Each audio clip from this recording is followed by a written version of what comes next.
हंसाना जरूरी होता है क्योंकि वो मन को आनंदित करता है और मानसिक बोझ को कम करके पढ़ाई में फोकस करने को प्रेरित करता है। लेकिन उस हंसने और हंसाने में नैतिकता होनी चाहिए। महिलाओं के लिए डबल मीनिंग की बातें करना आपको आनंद देता है, लेकिन मैं ऐसा आनंद देकर आपको हंसा नहीं सकता।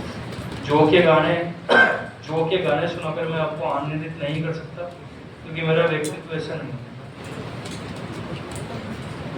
मैंने अपने 38 साल की उम्र और 18 साल के टीचिंग करियर में जो कुछ भी सीखा उसे अपने जीवन में उतारा, और उसका एक उदाहरण है कि मैं बिना बातें करे विज्ञान जैसे विषय को भी इतने गंभीर अंदाज में होकर पढ़ाता गया। किसी भी महिला की दोगली बातें करना और अमर्यादित बातों के लिए बायोलॉजी से बेहतर कोई भी विषय नहीं हो सकता।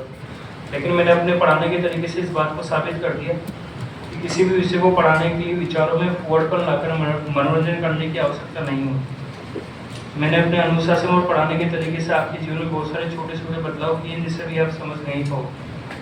महिला के मासिक चक्र और जनन तंत्र को पढ़ाकर मैंने आपके विचारों को इस प्रकार से साफ किया है कि अब आप इस विषय पर निसंकोच अपने दोस्तों, परिवार और समाज में सभ्य अंदाज में इस विषय पर खुलकर बात करने की स्थिति में आ गए हो, जो उनमें जागरूकता का काम करेगा। मेरे 2 घंटे पढ़ाने की कला, 2 घंटे बोर्ड का इस्तेमाल करने की कला और 2 घंटे के समय का इस्तेमाल करने की कला पढ़ाने के लिए मेरा डेडिकेशन और साइंस जैसे रोचक विषय को इस गहराई से समझाने की कला।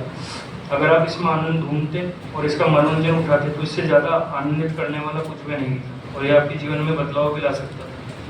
मुझे पता है आप में से बहुत सारे लोग नादान उम्र में अगर मैं आपके साथ नादान बनता तो मेरा मन मुझे विचलित कर देता। मैंने अपने विचारों को आपकी लाखों कोशिशों के बाद भी आपके विचारों के आगे नतमस्तक नहीं होने दिया, बल्कि मुझे ये विश्वास है कि जिसने साइंस की पूरी क्लास ईमानदारी से ली है तो मैं ही जाते समय आपकी सोच बदल कर जाऊँगा। मुझे पता है आप में से अधिकांश लोग मुझे नापसंद करते हैं, जिसके अनेक कारण।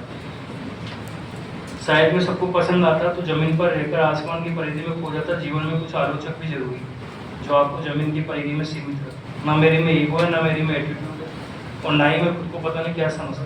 फिर भी अगर आपको ऐसा लगता है कि मेरे में ईगो है, एटीट्यूड है, तो लगने दीजिए, क्योंकि लगने की गलतफहमी में कोई भी इलाज नहीं हो। जिन लोगों को फिर भी लगता है कि आप ऐसे ही हो सकते हैं, मैं ऐसा नहीं, क्योंकि जिस ईमानदारी से जिस लक्ष्य को पूरा करने के लिए आप यहाँ आए हो, इस लक्ष्य को अगर आप भूल गए हो तो मैं ज़बरदस्ती ईगो या एटीट्यूड दिखाकर इस लक्ष्य को पूरा करने की कोशिश मेरी तरफ से करता रहूँगा, चाहे मेरे ऊपर किसी प्रकार का टैग लगाते रहे। विचारों में सभ्यता लाइए। महिला पात्र आपके मनोरंजन का हिस्सा ना बने, इसके लिए अपने अंदर बदलाव कीजिए और यकीन मानिए आप साइंस को सबसे बेहतरीन तरीके से सीखें।